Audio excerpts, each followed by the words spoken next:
Welcome to the One Day at a Time Recovery Podcast, where my guests share their stories of addiction, how they recovered, and the tools and practices they use to stay sober now.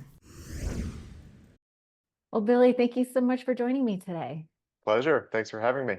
I feel like we have the exact same pair of glasses on this morning. We didn't coordinate. Yeah, it's just good fortune. Excellent. Well, listen, I'm super excited to be talking with you today. I was just sharing with you before we hit record that, I have a client who has heard about meditation for years, but kind of really needs to understand the mechanics, like how does Yeah. meditation help? So we'll dive a little bit into that. You're a meditation teacher, so you seem to be the perfect person Happy to help. Yeah. to address this. And you have been participating on the board for the Natural Medicine Advisory Board, Colorado's board for, you're informing the protocols for how psychedelic-assisted therapy is going to be administered, conducted. Yes, working with the state on the regulations, Regulations. implementing the new program that was adopted by referendum a couple years ago. That is so exciting. I feel like, 30 years ago, we got Prozac, and that was probably the last time we had anything that was like of major significance Mm, in the world of mm-hmm, pharmacology for mental mm-hmm, health. So mm-hmm. I'm really excited about the landscape of psychedelic assisted therapies. But let's start with the lightning round, which Right. which Great. sounds fast, but it's a misnomer. I should call it the turtle round. But I like to front load the episode with some resources. So when you first got sober 6 years ago, were there Mhm. any books that really sort of helped you on this path? Sure. So the most pivotal book for me was This Naked Mind, which is Oh, written by Annie Grace, I who had lives her in on. Colorado, and great. She's amazing. My wife actually went on to get certified as a sobriety coach in Annie's program. But really reading that book and helping my wife with writing an article about that book, which in what was then our local neighborhood, magazine, um, was the first time I really integrated the science around alcohol and freedom from alcohol, and that was a pivotal moment in my decision to stop drinking alcohol just a few months later after reading that book. So I would highly recommend This Naked Mind by Annie Grace to anyone who can grab it. That's so interesting. So it was pivotal in helping you make the decision to stop. So had you been thinking about stopping? Yes, yeah, sure. I mean, for a number of years, I'd had a growing um, awareness that alcohol was bad for me, and that my relationship with alcohol was not a healthy one, if you could even say that there could be a healthy one. Right. Um, so yeah, so and actually that I don't know if you want to go into it here, but part of it was going through the Jukai ceremony, which is a Buddhist process for adopting that path and specifically the ethical precepts, as we call them, one of which is to not misuse alcohol or drugs. So it's not a categorical obligation to quit drinking, but it is an invitation to reflect on one's drinking habits. And as I did so earnestly and mindfully, it was clear that I needed to quit. And so that in January of 2019 is when I decided to quit. And yeah, have not looked Did back. you have one of those uh-oh those moments? I mean, I had a gazillion uh-oh moments. But actually, the last moment was I was in Washington. My wife had quit a month before, so that's also a very relevant factor. I was in Washington, D.C. We were actually living in France that year. I was back for work. I had a dinner with my team, and normal dinner for me, cocktail or two, glass of wine, two or three, maybe an after dinner drink. So, a lot, but I wasn't like, you know, um, really drunk, but I was, whatever. But a pretty typical social evening out for me at that point. And I woke up the next morning and, I felt like trash. And I texted my wife and I was like, I'm going to not drink more than, I think it was, I said some rules. It was like, I was not going to drink more than one drink during the week. I'm going to not drink alone. I think it was three things. I don't remember what they were. But when I got home, because she wasn't drinking, the decision to not drink by myself meant that I wasn't drinking at home. And then, we only Mm. socialized but so often. So weeks went by before I even had kind of the opportunity, according to these rules, to drink again. And at that point, I was just like, I'm done. I don't want it. I don't need it. And I'm excited to have a new way of living and feeling in the world, which is without alcohol. And so it felt like, I think part of the challenge of quitting drinking is people feel like they're giving something up. It's like sad, and it's like I've got this problem, and like, but for me, it was like this is new, this is exciting, this is joyful. I'm gaining a new kind of lease on life rather than like, oh God, I can't drink anymore. I'm not, my life isn't going to be fun anymore. It really didn't feel like that. It felt very like a positive step into something new and exciting. And that I think that Yeah. really, that mindset was why I was able to quit. I didn't have to go through extensive recovery programs. I didn't have to, just that was it. And I was, Yeah. haven't looked back. Yeah, I mean, addiction is a spectrum, and Yes. even alcohol use disorder is a spectrum. And I just really appreciate the different ways that people kind of come to the decision to stop. It doesn't have Yeah. to be that wasn't my experience. I was like, I'm either gonna die, I'm either gonna quit Yeah. drinking, or Yeah. I'm gonna die. I'm gonna kill Yeah. myself or somebody else. I was a little bit of a drunk driver. Don't tell anybody. Yeah. I hear But you. I've done it. so yeah, I've for done it. some of us, it's Yeah. super extreme. It's life or death. Yeah. But for a Yeah. lot of people, I think there is so much conversation in mainstream now about stopping because people are really looking to optimize. And then if you're a certain age, as you get older, it's like this is not like the costs are outweighing the benefits. Even from a cost benefit analysis, it's like, all right, it's time to stop.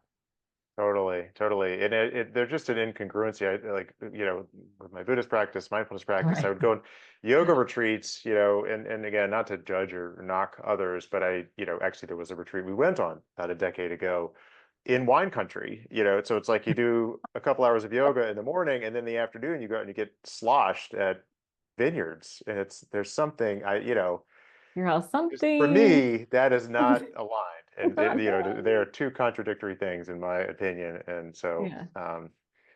yeah, just kind of recognizing that and honoring that has Yeah. been Yeah. important. The incongruency. That is hilarious. I love that. Okay, but see, I told you this lightning round was kind of Yeah, right. Yeah, we're was lightning kind of along here. was kind of slow.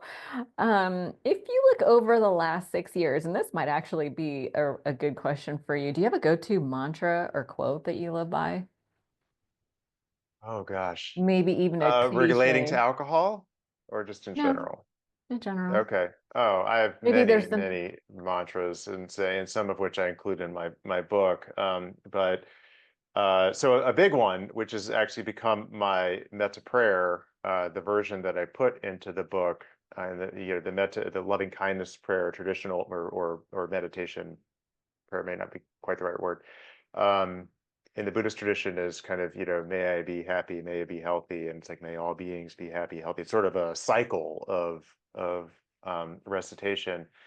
And so for me, it is I am present, I am whole, I am worthy of love, joy, and ease, and I am free to greet the next moment with an open heart. And then, Ooh, so that I say my friends and family are present, my friends and family. And so we kind of go through the standard kind of metta cycle. But for myself, coming back to that center of worthiness, of freedom, and responsibility, we can get into that, which comes with freedom, in my opinion. But a presence and a wholeness, and kind of to the theme of my book that like I'm inherently fulfilled and satisfied and peaceful and happy just the way that I am right now, and so I definitely don't need a drink to feel that way. And there's yeah, lots of other things that I don't need to add on to my experience in order to feel that way. It just comes from the inside out, if we're yeah. open to it. That's beautiful. I do want to talk about your book, The Empty Path. Is it The Empty Path? Yes. The Empty Path. Do you have a tagline to it? Finding fulfillment through the radical art of lessening. Ooh, I need that book. Happy to send you a copy. I should have, I know I should have read it, damn it. That's okay. That's the curse of the podcast host is I have a stack of, I have to read like 3 books a week. It's I've very, wondered about that. Yeah, doing these hmm. podcasts, like you can't read them all, you know. I cannot, sadly. I Yeah, really I'll tell try. you all about it. Don't worry about it. Yeah. Yeah, we'll talk Yeah. about it. You'll send me a copy. I'll be super excited. Yeah. But it's so interesting because we are, well, actually, maybe we'll hold off on talking about the book, but there's a lot to say about that. Let me just throw a couple more questions at you. Yeah.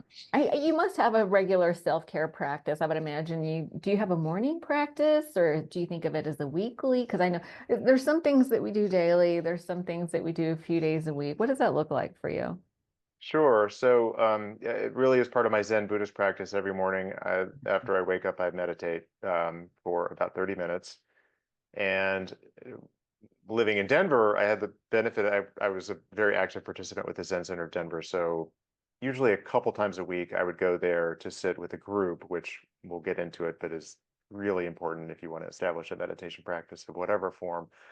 Doing it with other people is super, Oh, really? super encouraging and powerful. Okay. Yeah. So I would go and sit with the, Sangha, we call the Buddhist community at the Zen Center of Denver. Tuesday nights, Thursday mornings, Sunday morning, were the kind of typical times that I would go there if I was in town. Now in Carbondale, I'm actually setting up, and if anybody happens to be watching in the Roaring Fork area, which is Aspen, Carbondale, Glenwood Springs, Colorado, setting up a new Zen community that will meet once a week. We're working on the details, but so practice with a group, is Okay. also a part of my self-care and my meditation habit. Okay, so you do Um, 30 minutes by yourself and then you also practice with a group. correct. In your 30 minutes of meditation, Mhm. are you listening to music? Is it guided? What does that look like? So no, although those tools can be very helpful, and I have guided meditations on my website at billywinn.com, and guided meditation, particularly for if you're beginning, I think Yeah, is essential because it gives you something to follow, and it's frankly, it's just a little bit easier. I think not maybe not everybody would agree with that, but for me, I think it's easier to meditate when you have a voice yeah, guiding you I through and agree. reminding you, to kind of come back to center and so forth. Even doing silent meditation, but with bells interspersed, again to kind of take you back to Mm. your home base is valuable. For me, it's just silent. Zazen, Zen meditation is traditionally silent.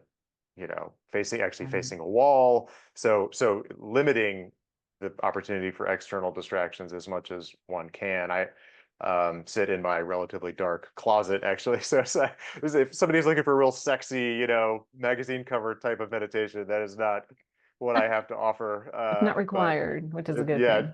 yeah, no, you don't need, it can be helpful. And there are times where if it's a nice day, I'll go outside and, meditate. But my kind of routine is just very simple silent meditation. I'd use a Eyes, timer for the beginning and end. eyes closed. Eyes dimly open. And that's a little bit That's unique why the to wall. Zen. So yeah, so eyes are kind of cast down, soft eyes, dimly open. Sometimes Oh, they'll close. It's not a huge deal if they do close, but the kind of traditional instruction in this path is open. Now in the book where I'm really supporting meditation for a broader audience, it's really up to the practitioner. Closed, open, it's what's most comfortable.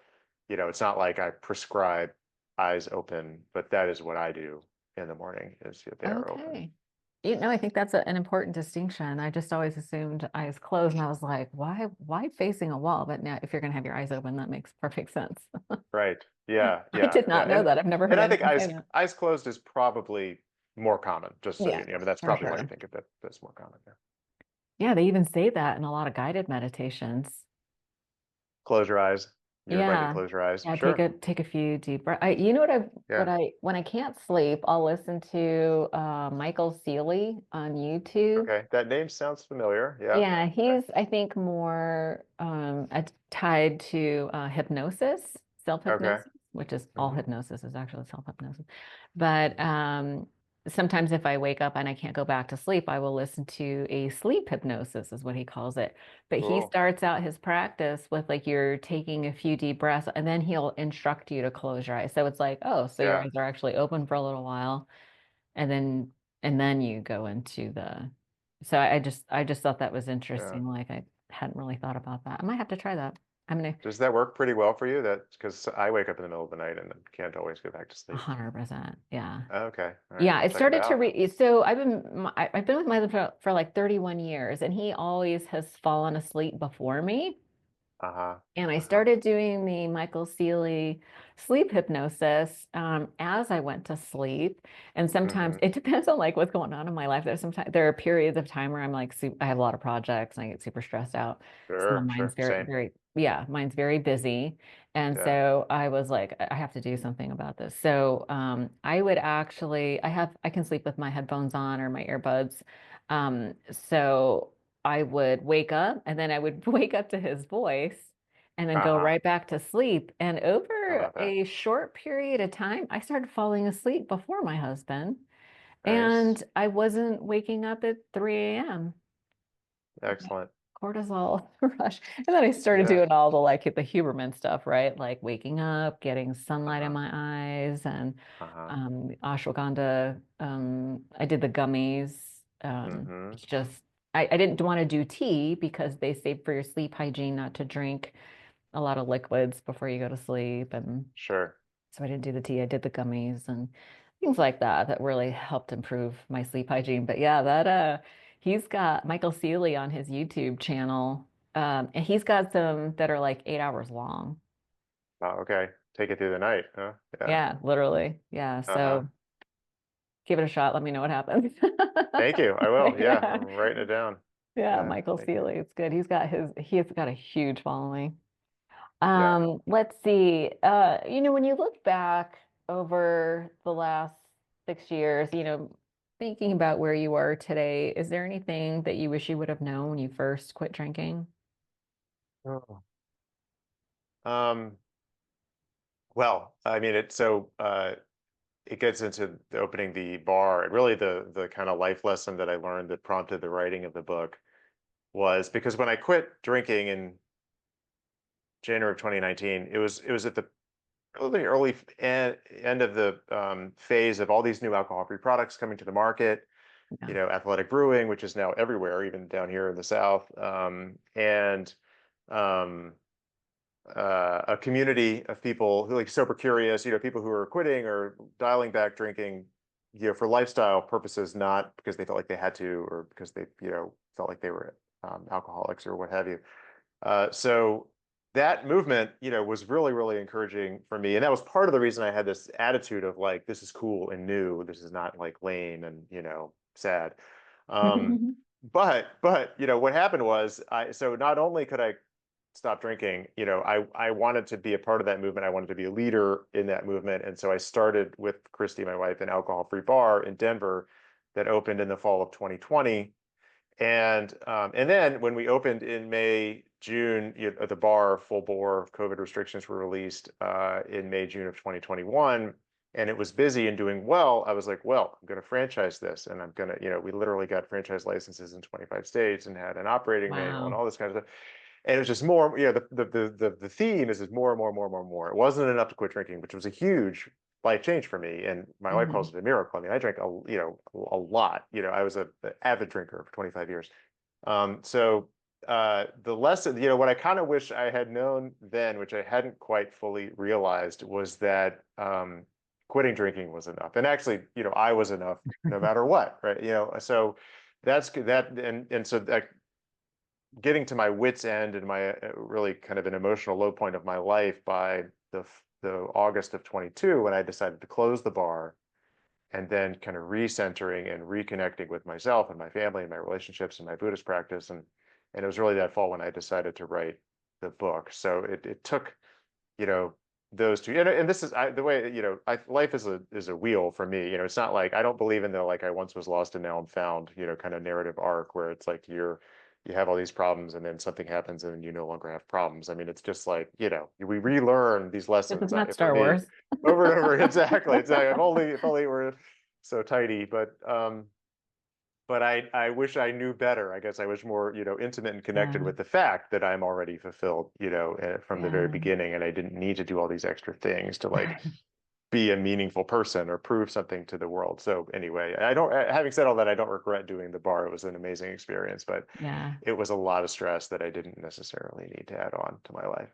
Yeah, sobriety is enough. It's so interesting because I feel like that's a very common experience that when people like have this breakthrough of sobriety, it's like we want to shout it to the rooftops, right? Yes, yes, That's why yes. you see all these people on social media, like newfound sobriety accounts are like all they're I just see him. Yeah. yeah, they're all over the place. You don't see a lot of people like me with 31 years that's like still beating the drum of like, this is still Right. good. Right. Exactly. Let's do Still it up excited close, about it. cool. Yeah. Yeah. Yeah. Yeah. But yeah, people get super excited about it and they want to shout it from the rooftops, which is, totally understandable, right? It's Yeah. like this, Yeah. oh my God, I didn't know that it was this awesome. Yeah. Yeah. And It's all like this new that's the big energy, surprise. all this new time, like not days where I've wasted being hungover, not nights that I've wasted being drunk. Like, I mean, Right. I could never have written the book, for example, like when I was drinking. And of course, part of the book was the sobriety of it. But, I wouldn't have had the self-confidence. I would have had the Yeah. anxiety, the self-doubt and all that stuff that came from my alcohol use. Yeah. Anyway, so I get it. I was the same. I wanted to evangelize and share, Yeah. you don't have to do this, people. Like life can still Yeah. be great, fun, and yeah. And there's nothing like a changed mind to just be like, it just set your brain on fire. It's like, oh my God, who Yeah, knew? yeah, Everybody needs yeah, to know this. No, I totally get that. Um, yeah, so let's talk a little bit about kind of how we got here. So you sort of shared, so you drank pretty heavily for 20, but I'm always so curious about family of origin stuff, right? The sure. experiences that we have in childhood, what we get, Yeah, what we didn't get, sort of yeah. shape how we develop. I just started listening to this really interesting book, Stop Missing Your Life by Corey Muscara.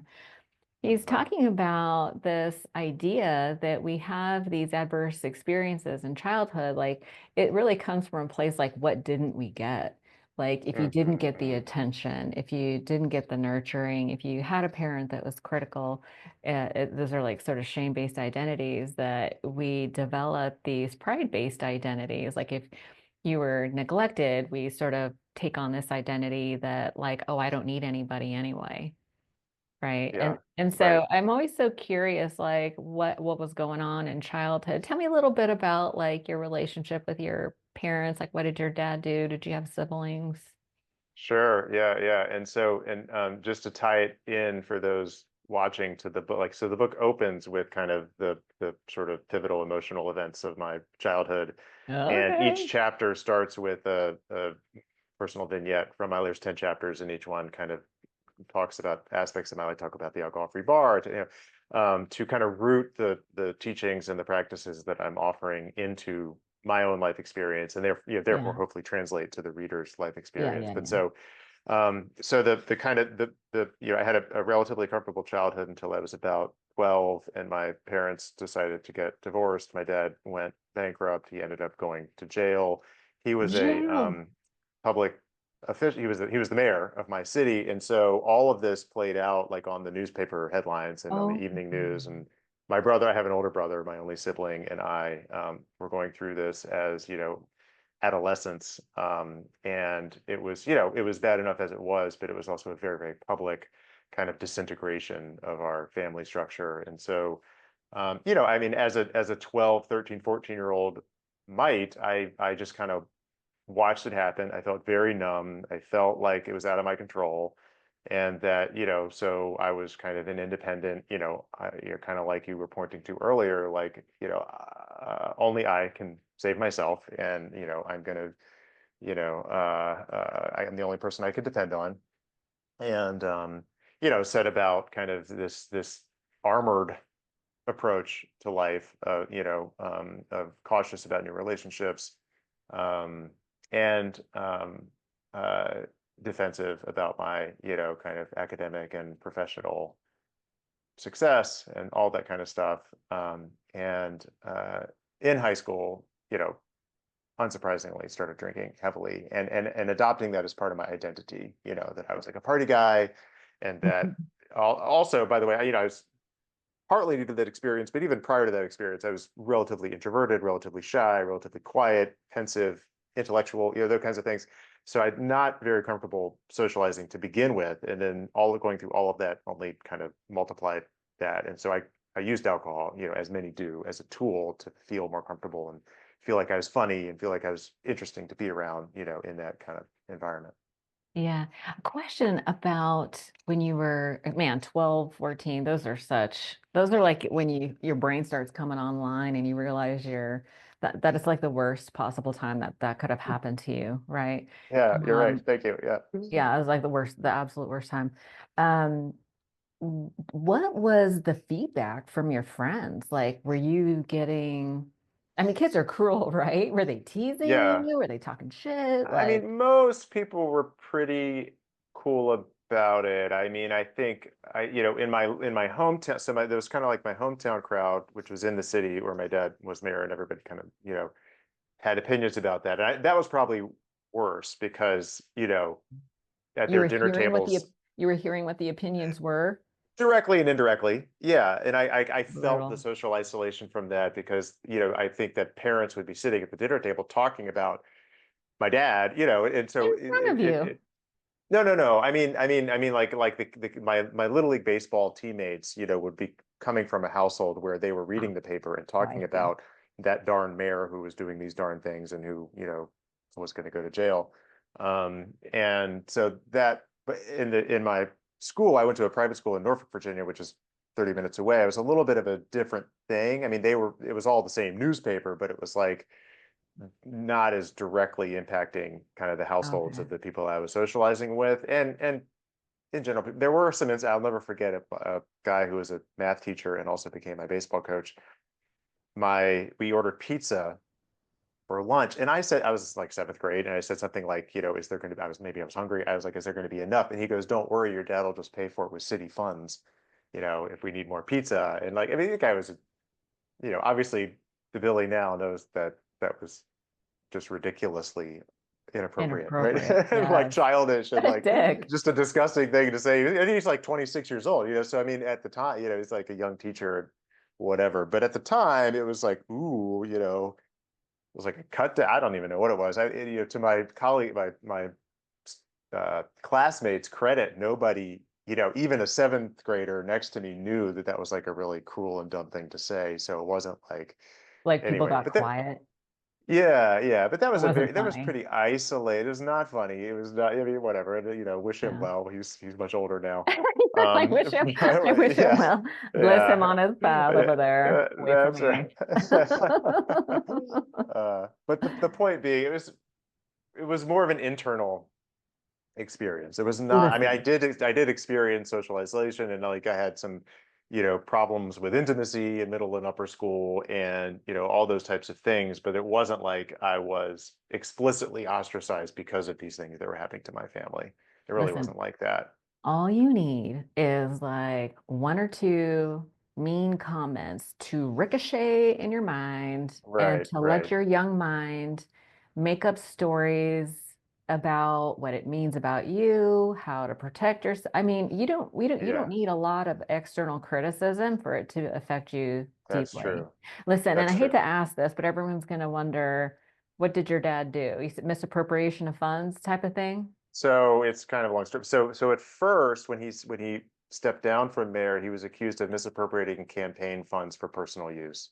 Okay. He was eventually exonerated for that, but actually he was charged again with a different crime, which was tax fraud, and that's what he was convicted of. That's That sent him to okay. jail when I was in high school. Got it. So Okay. yeah, now Yeah, you people are know. going to Yeah. wonder if it was hookers and blow or. No, not quite that interesting. More, yeah, much more mundane. All And right. really, I mean, anyway, we could go into it, but Listen, there's, we're talking to our people, and that's where we go with yeah. things like that. So I just wanted to clear the Yeah, air. not nearly that sexy. Yeah. Little numbers issue, Yeah. money Yeah. issue. Yeah. Okay. Um, I've heard much worse, by the way. So No doubt. No, no. And he and I have a wonderful relationship. I just, That's I see him all awesome. the time, and Yeah. we love each other, and it's, Yeah. That's a beautiful part of thing. growing up. Yeah, Yeah. Yeah. Okay. I just wanted to sort of get clarity because I yeah. can almost hear the people going, what did he do? Sure, You know sure. how we are. We're all so Fill in the curious. blanks. Yeah, Yeah, we're also curious. yeah, Okay, so it makes sense. Like you got some stuff going on. You discover alcohol. It frees you to be carefree and chatty, and you're this party guy. It's so funny because my alter ego was the party girl, right? sure. Like Yeah, it's sort of an identity that you can kind of step into, and it sort of excuses like wild behavior and all kinds of stuff. And right. it seems to be socially acceptable and whatever. So when did your drinking become a problem? Like, did you have like in 12-step communities, they say it's fun, then it's fun with problems, and then it's just problems. But it Yeah, doesn't sound like that is really a fit. Like that narrative isn't really a fit for you. But yeah. did you get DUIs? Were you just tired of waking up hungover? Did you get into fights with people? What did the problems portion look like for you? Yeah. I mean, in retrospect, it was always a problem, I mean, it wasn't, but it was always, I was always hungover, and I was always, doing less work, schoolwork, I really haven't had an issue with anxiety except for when I'm hungover, so I mean, it was problematic, and life, diminishing from the beginning.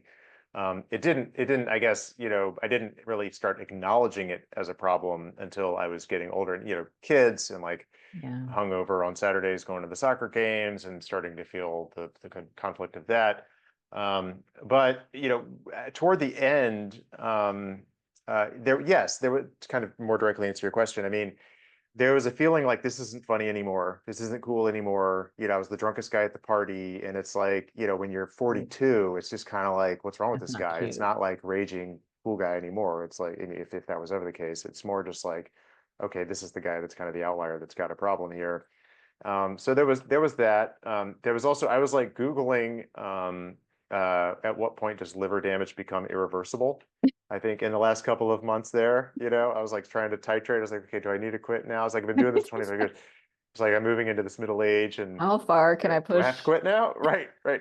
Oh, meanwhile, so I was rewatching. I love Mad Men, is like my favorite show of all Oh, time, and I was oh my rewatching it God. at the time, and I was also having the thought of like, okay, this is just who I am. I'm the guy who has the, scotch at noon, just like they did in the old days, and those guys look, it does.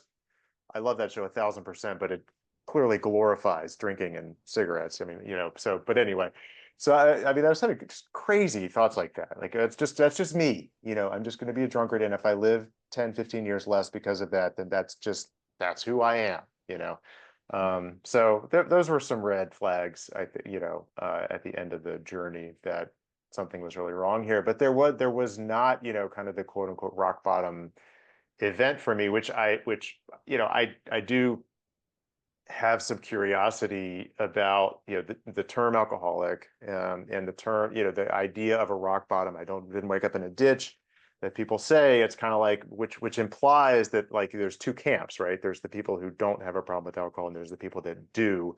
And as long as we can fit ourselves into, on the bright side of the road, that we don't have a problem, then we ignore our relationship with alcohol. Whereas I think that we should all be invited to examine our relationship with alcohol and decide, what is actually, supporting us being the person that we want to be, and that sort of thing. So anyway, but in the parlance of our times, I did not have a rock bottom, incident like that. It was more just an accrual of things, and really just a recognition that this is not clearly not serving the person that I wanted to be. And also, last thing is that I was starting to have the thought of, what's the worst thing in my life is my alcohol use. Like, what's my biggest problem? What's the worst aspect of, I've got a great marriage, I got great kids, work is going well, but I mean, I'm very fortunate to be able to say all those things. Like, if those things were going well, it's like, well, what's bothering me? And it was alcohol. Far and away was the worst thing in my life at that time.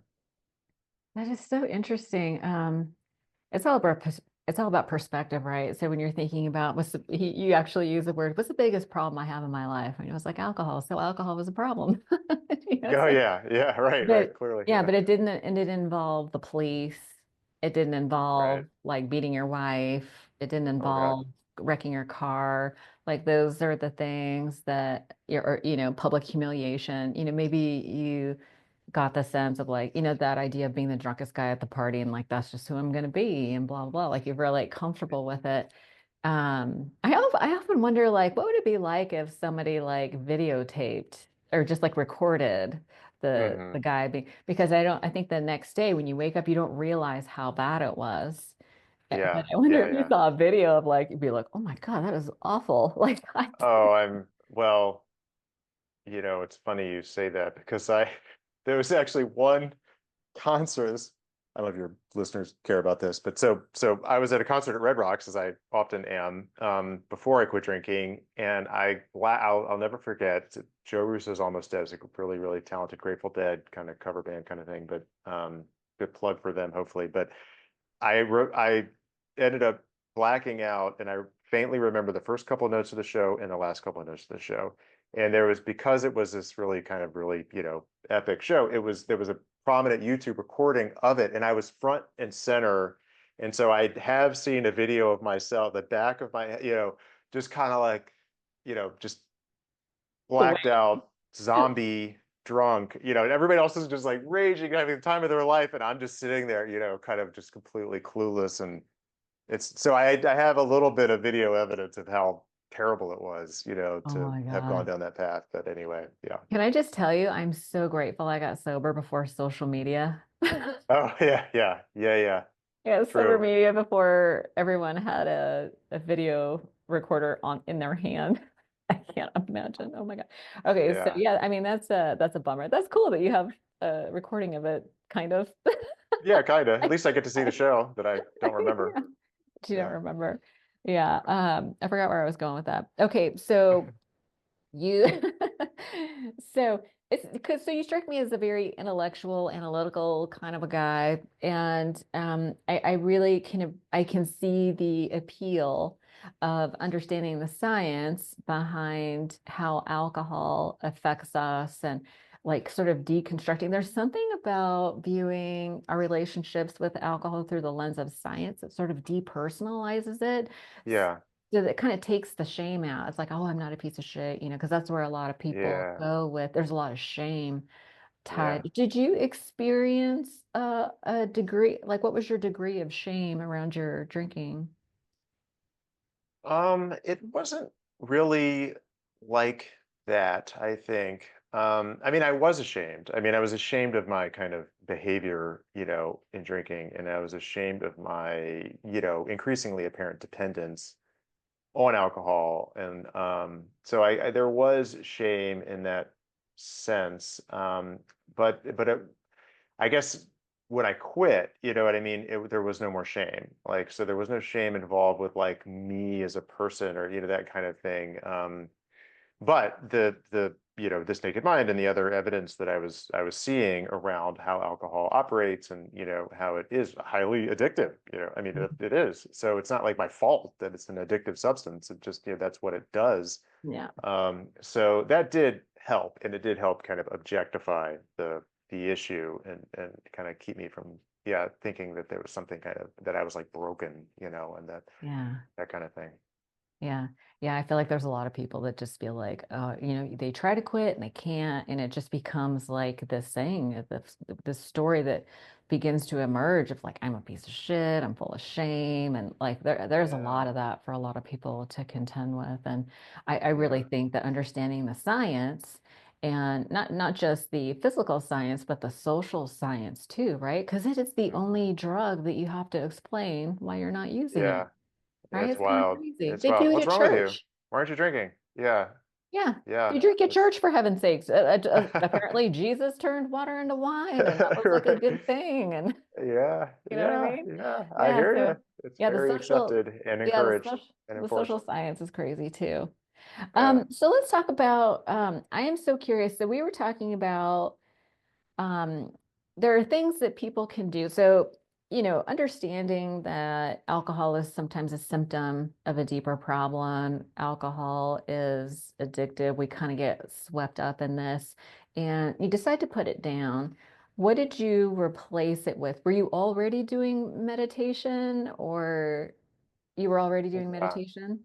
Yeah, so I'd started meditating seriously about I don't know, 3 or 4 years before that. And I'd become a Zen Buddhist 2 or 3 years before that. I started with mindfulness meditation, then I got into Zen Buddhism with the Zen Center of Denver. Oh, okay. And so it was during, I mentioned the Jukai process, which is kind of a Buddhist tradition where you adopt these ethical precepts, and one of them relates to drugs and alcohol. So that was very causal and supportive, of the Okay. decision to stop drinking. And again, yeah, I was like, okay, I'm really getting deep in here to the Zen path, and to be a drunk, and a Zen Buddhist just didn't feel That was the aligned. And it incongruency you does mentioned happen. earlier. Yeah, that was it felt incongruent to me. I mean, there are some drunk Zen Buddhists out there, but I didn't want to be one of those, so it didn't feel right. They're drunk Uh, priests. They're all so over the place. yeah, totally. Yeah. So that was very, but it's true. I mean, I had, I've always had a little bit of a sweet tooth. There were some things, like I feel like I ate more sweets maybe in the initial, era of quitting and things like that. And there was, and I was drinking lots of alcohol. I don't drink, a whole lot of alcohol-free beer and stuff these days, but I mean, I like it sometimes. But back then, that was one of the cool things about having all these products, is like I could make like a, whiskey and soda alcohol free with these new, and so that did help me at the time. Okay. Now it's like I just don't really want to think about it, or don't really care about it. But so there were some modest substitutes, but nothing Okay. kind of life changing. That's so interesting to me as somebody who sort of grew up in recovery around the traditional, we don't take nothing no matter what type of thing. And the idea of like back then there was alcohol-free wine, but somebody was like, Yeah, well, are you going to do pretend cocaine?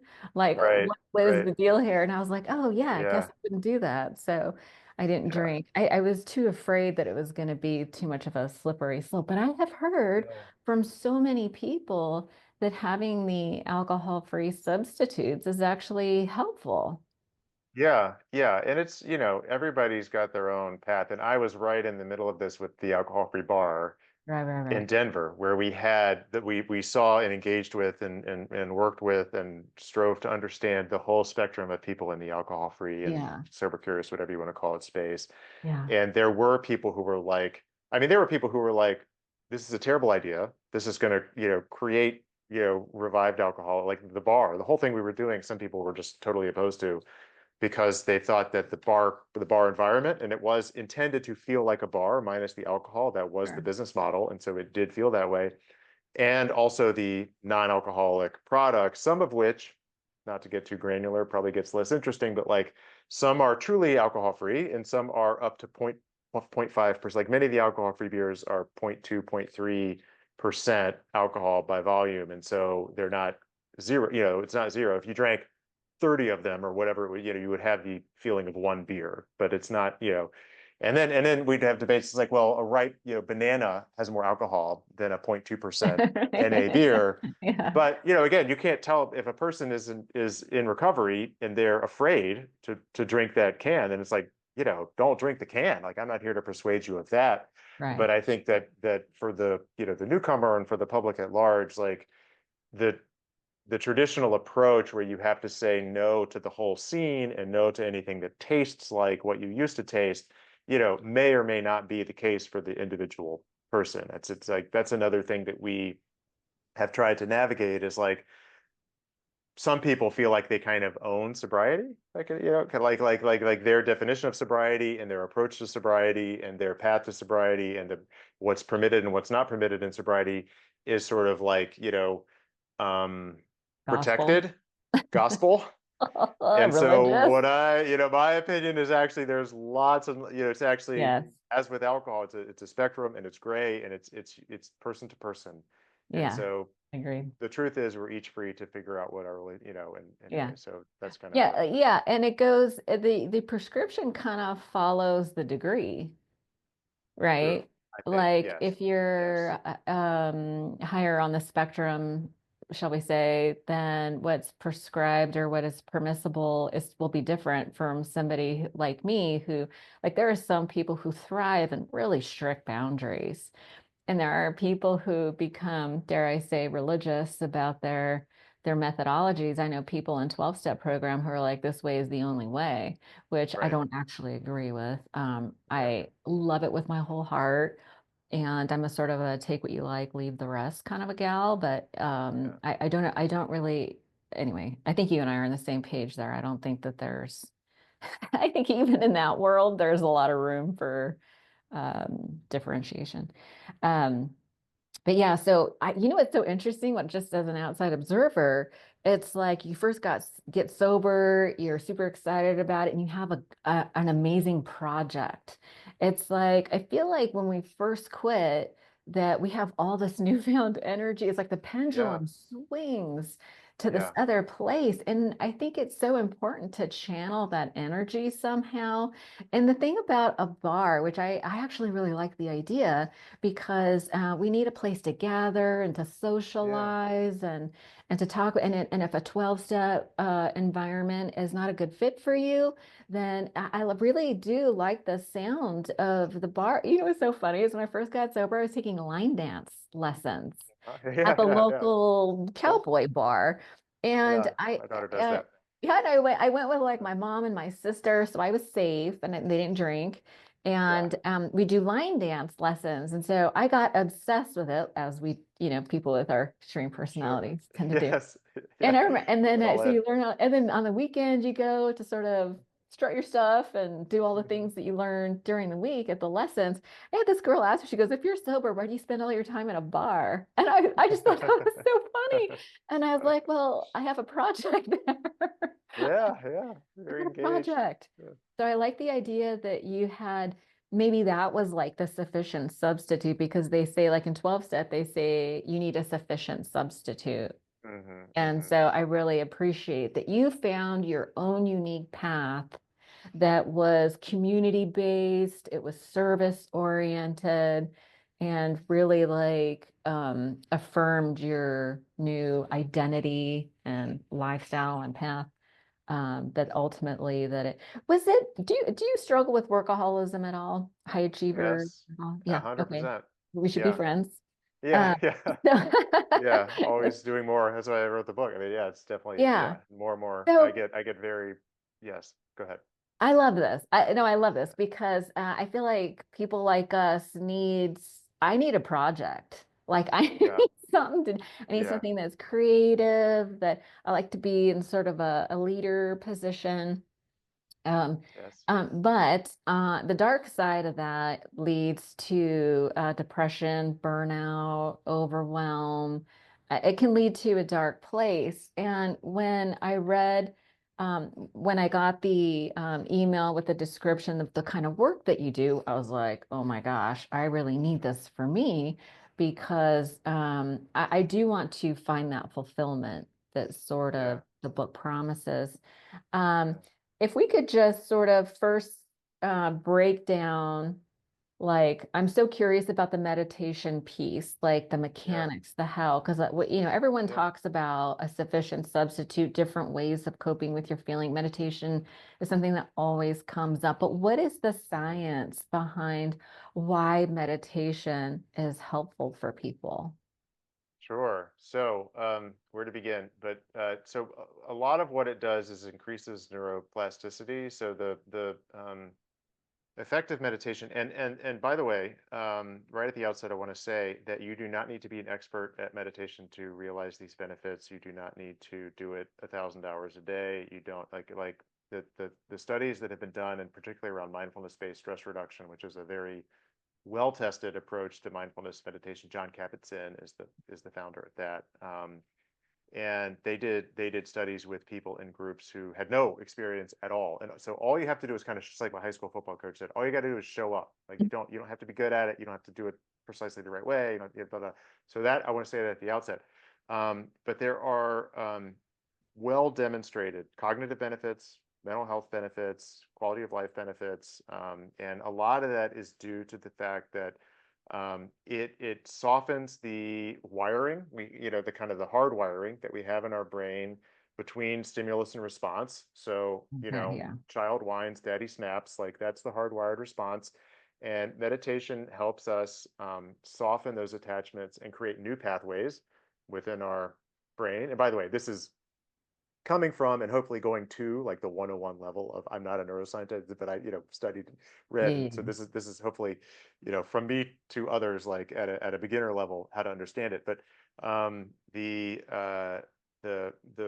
you can create new pathways in your brain to sort of soften the channel so that different responses are available.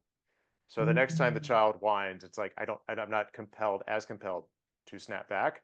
I can pause, or I can be gentle, or I can lower my voice instead of raising my voice. And so those are, different Mm. pathways basically that are in formation in our brain. And so meditation, one of the kind of key ways that I think it is helpful, including addiction, and behavioral issues. But it helps us make available new responses to stimuli and soften the old habits and replace them with a new one. So in a nutshell, that's why it's effective. But with focus and clarity and productivity and all those kind of cognitive elements, and then depression and anxiety and again, addiction types of behaviors, it can be helpful there. And this is all this is Well this is not just documented. voodoo blah blah blah. This is Hard documented science. Western-based science, showing these results. So you can Google or ask AI, and Yeah. it'll tell you and give you links. But yeah, Yeah, it's so interesting because I feel like what we hear about are the benefits, but we don't understand like the how and the mechanics. And it's sure, so yeah, interesting the idea of neuroplasticity, which is the brain's ability to learn and rewire itself. yeah, It's my understanding, I'm not a neuroscientist either, but it's my understanding, but I'm obsessed with neuroscience and sure, yeah, I do a lot of consuming of information. Um, but sleep is where your brain goes through, that's where neuroplasticity happens. And that's when you get the pruning effect. So, they say that neurons that fire together wire together.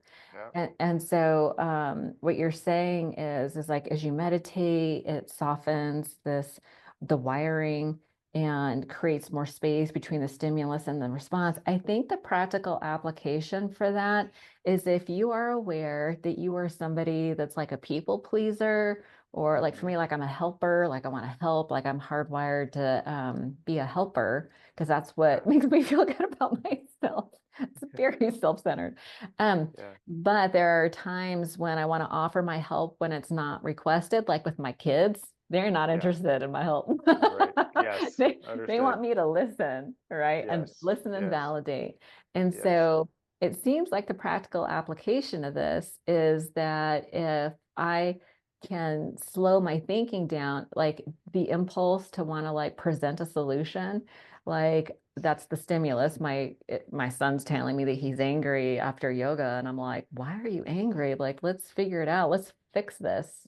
right, So right, you know what I did instead is I said, oh, let's make space for the anger. Let's just allow it to hmm be here. Practice acceptance. wonderful, And I gave myself an internal high five because that is nice, not good.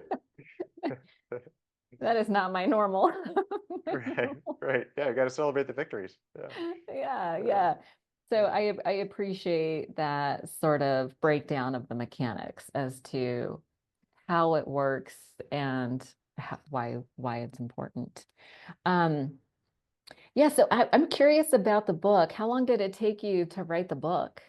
Oh gosh. Well, I started writing it in fall of 22 when I closed the bar, and I started kind of conceiving it, and then I got the deal with the New World Library at the end of um, 23 Yeah. anyway. And I don't know if people care about how to write a book, but for in nonfiction, you do a book proposal. So I worked with a book coach, Bess Matassa in Brooklyn, who Nice. helped me crystallize the idea and Yeah. do two sample chapters. So Yeah. introduction plus 10 chapters, and I did the introduction and one of the chapter 4, which is about work. And shot that for agents, and then rewrote the proposal with the agent, Leslie Meredith at Dysdale Goderic in New York, and then she sent that around to publishers in New World Library. Eckhart Tolle is their marquee Oh, name. nice. It was the publisher that said yes, among many, many who said no. And That's so impressive. at that point, in February, March, April of 24, I was writing the remaining 9 chapters, and it did not take long. It was one of those books I kind of knew what I wanted to write. I didn't have to do a lot of additional research. I didn't have to, it was just sitting down and writing kind of Yeah. what I knew, and that took 4 or 5 months. So the actual writing itself was not so hard. It was really the development of the proposal and the, finding the publisher Yeah. that took so long. And then the copy editing, which I was very, very fortunate to have a publisher to help with, Mhm. took another 4 or 5 months. So anyway, so the whole arc of it was about 2 years. Yeah. Which, when I was starting it, somebody told me that, and I was like, that's ridiculous. How could it take that long? And that turned out to be almost exactly right. It was about 2 years from Yeah. kind of initial conception to publication. But most of that was not actually sitting down at my computer and writing. It was Yeah. other things. Yeah. Other things. And I'm just curious because were doing the bar and you kind of went all into this big project that it sounds like, did you experience burnout and Yes, yeah, all that. Is that, and yes, that was the impetus to writing the book? yes. And closing the bar and then writing the book. Yes. So Yeah. it's literally like, driving home late at night, ready to just drive my car off the road, out of emotional despair and stress and Oh, Google despair. reviews and yeah, Yeah. yeah, Did you it's at have my all wits that end. like I'm a failure? Like, did you have like the negative internal dialogue about what it meant to you as a person? Yes, yes, and it was complicated because well, first of all, we really the bar was very well received by the Denver community, and so we felt like there were a lot of people kind of counting on us, to keep this Oh, thing shoot. going, and we were literally like writing checks into it every month, and um, so I felt a lot of responsibility for that, but more importantly, yeah, I just felt like I had intended to create this place for peace and connection and, joy. And while I was running it, I was the antithesis of those things. I was like as stressed Yeah. as I'd ever been. I was as unhappy as I'd ever been. And it was like, it was just this internal dissonance that I was experiencing that was very, you know, um, disillusioning and kind of like, what is the truth here? If I have this positive intention, but this very negative outcome, it's like, what's Hmm. going on here? So Yeah. that was the bottom. And that, fortunately I had the clarity to close the bar, even though, Yeah. it was a wonderful and beautiful thing. I think and just walk away and kind of start a new path. Yeah, I think it's so important that like it started out as a good intent. It sounds like you created all those things for other people, but it came at the cost of your own personal peace. And so Yeah. that's not Yeah. sustainable, right? And then we have to sort Yeah. of have this come to Jesus moment where we're just like, this isn't working for me. And Yeah. I also deserve to have peace and fulfillment and stuff. So how did you get to, so you write the book. So did you find the peace and fulfillment by doing fewer things? Um, by writing the book? Like, was it the research that you did that helped you? Was it a combination of like your Zen Buddhist practice that you realized, oh, this isn't working and these are the practices that help me type of thing? Yes. So it was really a combination of different sort of teachings and practices that I had accrued. It all just kind of converged, at the right time. And the bar experience was the case study that I had, to prove yet again that the idea that we need to go get more and be more and do more in order to be happy and fulfilled was a false promise. And when we approach things that way, then inevitably we will end up frustrated and disappointed, Yeah, because right. the key pivot is to recognize that fulfillment and worthiness and love and joy come from the inside out, not from some external thing that we have to go find or discover. So certainly that is consistent in, with my Zen Buddhist, practice and teachings and some of the empty path. So emptiness, the Buddhist teaching of emptiness is really at the core of the kind of teaching of the book. And part of what I'm trying to do there is demystify it. Emptiness sounds like nihilism or meaninglessness or something like that. So I've tried to, It and doesn't part of sound that is a fun. no, no, part of that is a translation issue. But I've tried to re-explain it to people in a way that is understandable and valuable and meaningful and joyful for them. And then mindfulness practices, each chapter of the book has a mindfulness practice, starting with mindfulness of the breath, which is kind of the bread and butter, kind of core practice, and goes to body and thoughts and on from there. And so what I learned with Jack Kornfield and Tara Brach and the teaching program, and that also kind of feeds into it. So there was different pieces of my life that just sort of nicely came together, that I could present in this 250-page book to kind of offer a teaching. And there's mindfulness practices and autobiography, and kind of this cathartic Yeah, yeah, experience of translating for myself and hopefully for the reader how this is all played out in my life, and why I am where I am now, and so the reader can see where the teaching is coming from, and hopefully again make some connections to their own life, that this is real and practical. This is not highbrow, top of the mountain philosophy. This is like, if it doesn't make an impact on our daily life, then what's the point? It helps us 100%. parent, it helps us work, it helps us relax. So that's the hope.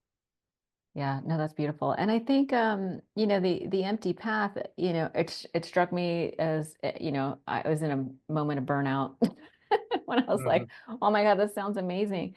And I think, I do crave that peace, but I also am really thinking about, cultivating joy, having fun, like being Yeah, in that flow state, right? Like yeah, I would imagine the inspiration for the bar came from this good place of being creative and fun and yeah, exciting. And then somewhere along the line, we do tend to sort of lose the plot, so to speak. yeah, yeah, totally. Totally. And I look, I mean, the empty pet, it's not about not doing anything. I mean, Yeah, it's that is not about, not yeah, what yeah, it's yeah. not about getting rid of all your stuff and going into a monastery. That's not the point. The point is to be with the experiences of our lives in a different way. And it's awesome to be creative and have energy and, do lots of exciting things and do things for other people and all that. But the basic point is to come to it from the point of inherent satisfaction, right? Inherent worthiness, rather than I have to do this thing in order to be happy and live a positive, meaningful life. It's like that's where we go downhill, in my opinion, my experience. But if we can start, and this is true for anything, but I mentioned in the book, it's like you know social like justice causes and all these other things where like again the inclination might be to like it's kind of like a clenched like this is unjust and I have to correct it and I'm going to fight the people who are on the other side of this issue from me. And it's like, okay, but like actually I think we're first of all we're not going to get as burnt out, we're not going to get as frustrated, and we're more likely in my opinion to be skillful and successful if we even approach that cause from a place of like I'm fundamentally at peace, right? The war and kind of like the universe is in a sort of balance. This is something I disagree with that I want to rectify, but to come to it from a place of kind of patience and ease and wisdom rather than anger and like frustration and it has to be done or else the world is wrong. you know um I not only will we be more happier and more peaceful in the process, I think we're more likely to succeed with the outcome that we're pursuing. Yeah, I mean, that makes perfect sense, right? Because whenever we push, we create resistance, right? Yes, you're And right, totally. fighting is all about creating resistance. And I deeply understand that like frustration and creating from that place of like I have to, set right a wrong, but that it does, you gotta, if you want to help somebody through a transformation, we have to win hearts and minds, so to speak. And we don't True. we don't do that by telling people how bad they are, how wrong they are. Exactly. Yes, it's easy to fall into that, which we all have, but it Yeah, doesn't yeah, work. yeah. It doesn't work. It doesn't, no, it doesn't. It doesn't, get the outcomes that we want. But no, I so appreciate your putting this book together in a practical way with the focus of getting the transformation. What is the transformation? At the end of the day, even if you got all the things that you wanted, the hope behind all those things that it would lead you to a place of peace and fulfillment and contentment and joy. It's like, why not just skip that middle part and just Right. get the Yeah. let's skip the beating our head against the wall and running on the endless treadmill and just go straight to the peace and joy and contentment. Seriously. Yeah. Yeah. It's just a matter of, realizing it, as we say in the Buddhist tradition. It's already here. It's just a Yeah, you're question of kind already of opening free. our eyes and seeing that it's there. And then we go on and do the things that we want to do and Yeah, be the parent and be the worker and do the things. And it's a different experience. a different experience. That's what we're after here. Yeah. I love Yes. that. Yes. Listen, Yeah. I so appreciate your time today. Yeah. Where can people find you? You have the book, you work one-on-one with people. I do. I do kind of mission vision consulting with nonprofits. I do some coaching, but billywinn.com is where folks can hear all about it and different ways to buy the book locally and online and all that. All the information in my socials and all that kind of stuff. Okay. Billywinn.com has got all that information. Yeah, I'll leave all the links in the show notes. And we didn't even touch on the work that you're doing with the Natural Medicine Advisory Board with the psychedelic Yeah. therapy program. I just think that's such important work, and I will be paying attention to how that all plays out because I just feel like, if done thoughtfully and responsibly, it's not a panacea, of course, and I feel Right. like the integrative part that happens after is as important as the actual Yes. experience is. It's like, you get all these insights and have this amazing experience, but how do we integrate the information and the experience into sort of developing like that's a great foundation to start from to then start developing new habits and new thought processes and new beliefs, Yeah. so that we can actually create the lives that we were meant to and thrive Yeah. with joy and happiness and all the things. So Yeah. I'll be watching to see how that all plays out. Well, does your website also have links to the work that you're doing through that I organization? don't know, but it's but folks can find the I mean it references that I'm on the board, but I don't think it does directly link to the resources in the state. But If you if have folks, something to send me, I will sure, include that because I that'd think be a great. lot of people are really curious. I talk about it a lot on the podcast, interviewing different people who do different things. Yeah. But yeah, it's definitely like the new frontier. It's very It's exciting. exciting. Yeah, it's powerful medicine and should be taken with care. And I'll just say quickly, like what we're doing in Colorado is sort of one approach. There's a lot of, as with the sobriety space, as with any space, there's lots and lots of different ideas and opinions and strongly held opinions about kind of the way that this should be done.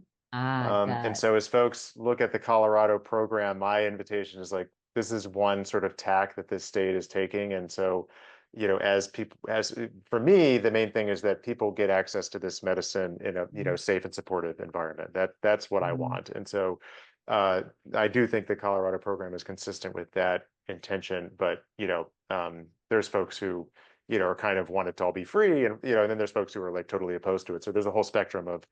attitudes about how to do this. And so folks can find one approach that's already live, is rolling out in the state as we speak in Colorado. So Yeah, very good. That's a really important point. yeah, Well, listen, Billy, thank you so much for your time today. my That was pleasure. really exciting. My heart is full, and I feel like we presented a lot of really good ideas. So thank you so much for your time today. Thanks for having me. I really enjoyed it.